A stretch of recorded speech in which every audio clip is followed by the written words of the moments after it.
नमस्कार, द नगरी न्यूज की खास पेशकश खबर दिन भर में आपका स्वागत है और मैं हूं आपके साथ दीपशिखा नेहरा। चलिए रुक करते हैं आज की बड़ी खबरों की ओर। विधानसभा के शून्यकाल में लाडपुरा विधायक कल्पना देवी को सदन में बातचीत करने पर स्पीकर वासुदेव देवनानी ने फटकार लगा दी। पहले उन्हें हल्के से टोका गया, लेकिन अनसुना करने पर नाम लेकर चेतावनी दी गई। संसदीय कार्य मंत्री जोगाराम पटेल समझाने पहुंचे तो नेता प्रतिपक्ष टीकाराम जूली ने आपत्ति जताई। जमीन आवंटन में देरी के मुद्दे पर कांग्रेस ने वॉकआउट किया। राजस्व मंत्री हेमंत मीणा ने पिछली सरकार पर राजनीतिक लाभ के आरोप लगाए। प्रश्नकाल में निर्दलीय विधायक को भी भाषण देने पर स्पीकर ने टोका। सदन में काफी देर तक हंगामे की स्थिति बनी रही। राजस्थान कैबिनेट ने पंचायती राज और नगर निकाय चुनाव में 2 से अधिक संतान वाले उम्मीदवारों पर लगी 30 साल पुरानी रोक हटाने को मंजूरी दे दी है। कानून मंत्री जोगाराम पटेल ने बताया कि राजस्थान पंचायती राज संशोधन बिल 2026 और राजस्थान नगरपालिका संशोधन बिल 2026 को स्वीकृति मिल गई है। ये प्रावधान 1995 में तत्कालीन मुख्यमंत्री भैरव सिंह शेखावत की सरकार ने लागू किया था। कैबिनेट ने अजमेर में आयुर्वेद एवं नेचुरोपैथी विश्वविद्यालय खोलने को भी मंजूरी दी है। डिप्टी सीएम प्रेमचंद बैरवा ने राजस्व, आसूचना और आर्थिक अपराध निर्देशालय के गठन की घोषणा की, जिसका मुख्यालय जोधपुर में होगा। वहीं जयपुर में भारत मंडपम परियोजना की लागत 5800 करोड़ तय की गई है।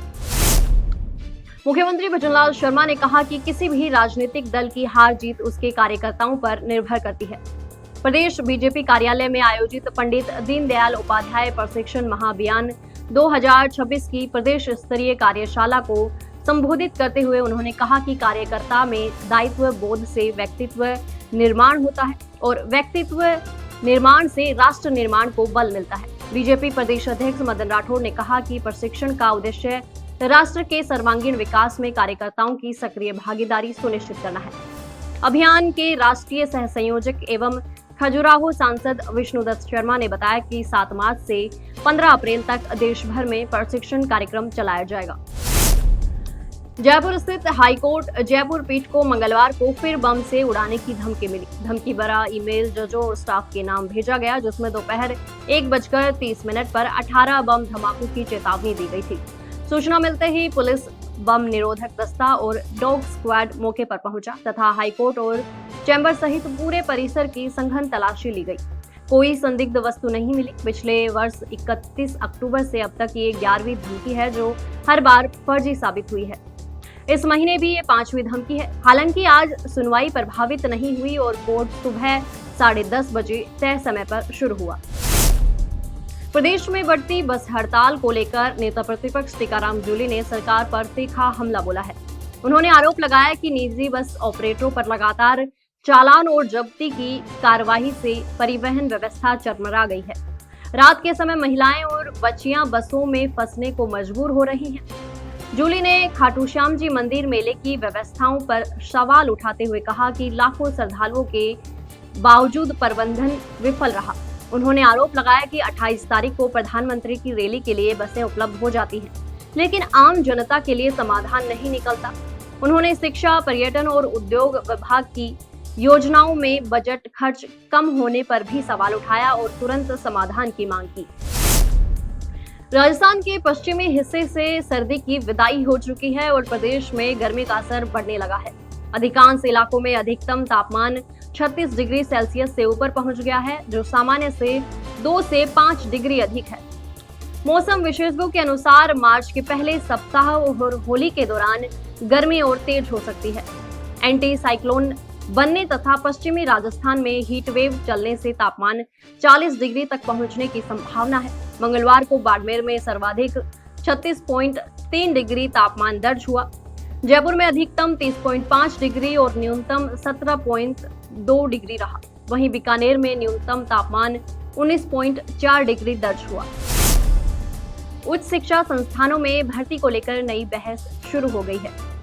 यूनिवर्सिटी ग्रांट कमीशन ने निर्देश जारी कर कहा कि 45 दिनों से अधिक की अस्थायी या संविदा नियुक्तियों में SC, ST और OBC वर्गों को आरक्षण देना अनिवार्य होगा। ये निर्देश department of personal and training के नियमों के आधार पर दिया गया है। हालांकि आदेश में आर्थिक रूप से कमजोर वर्ग ईडब्ल्यूएस का उल्लेख नहीं है, जबकि केंद्र सरकार 10% ईडब्ल्यूएस आरक्षण लागू कर चुकी है। इस पर कई छात्र और सामाजिक संगठनों ने आपत्ति जताते हुए ईडब्ल्यूएस को भी शामिल करने की मांग की है। यूजीसी ने 2023-24 और 24-25 की संविदा नियुक्तियों का पूरा विवरण पोर्टल पर अपलोड करने के निर्देश भी दिए हैं। नसीराबाद के निकट बलवंता गांव की शिव कॉलोनी में एक मकान से अज्ञात चोर 1.5 लाख रुपए नगद चुराकर फरार हो गया। पीड़ित राकेश शर्मा ने सदर पुलिस थाना नसीराबाद में रिपोर्ट दर्ज करवाई। घटना के समय राकेश अजमेर गया हुआ था। घर में मौजूद उसकी मां को आरोपी ने बाथरूम में बंद कर दिया और फ्रिज में रखी नकदी लेकर भाग गया। अलमारी तोड़ने का प्रयास भी किया गया। पत्नी के शोर मचाने पर चोर मौके से फरार हो गया। पुलिस ने मामला दर्ज कर जांच शुरू कर दी है।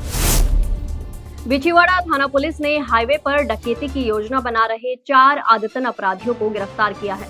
आरोपियों के पास 2 मोटरसाइकिल व धारदार हथियार बरामद किए गए हैं। पुलिस के अनुसार चारों के खिलाफ विभिन्न थानों में कुल 21 मामले दर्ज हैं, जबकि फरार अपराधी भूपेंद्र उर्फ पप्पू पर 17 प्रकरण दर्ज बताए गए। आरोपी पूर्व में राजस्थान और गुजरात में चोरी, लूट, डकैती व अन्य गंभीर वारदातों में संलिप्त रहे हैं। एसपी मनीष कुमार ने टीम को शाबाशी दी है। भवरगढ़ के तेजाजी डांडा स्थित संकल्प सोसाइटी परिसर में 25 फरवरी को निःशुल्क स्वास्थ्य शिविर आयोजित किया गया। शिविर में 127 मरीजों की जांच, दवाइयां वितरित की गई। Medical officer doctor Rahul Mehta ने दाद, खुजली, खांसी, जुकाम, बुखार व अन्य मौसमी बीमारियों का उपचार किया। महिलाओं के गुप्त रोगों की जांच की गई। चेयरमैन नंदकिशोर शर्मा ने बताया कि एसबीआई सिक्योरिटीज के तहत से दूरस्थ गांवों में लगातार शिविर लगाए जा रहे हैं। सामाजिक कार्यकर्ताओं का सहयोग रहा। तो ये थी दिन भर की बड़ी खबरें। कल फिर से आपके साथ रूबरू होंगे। तब तक के लिए नमस्कार।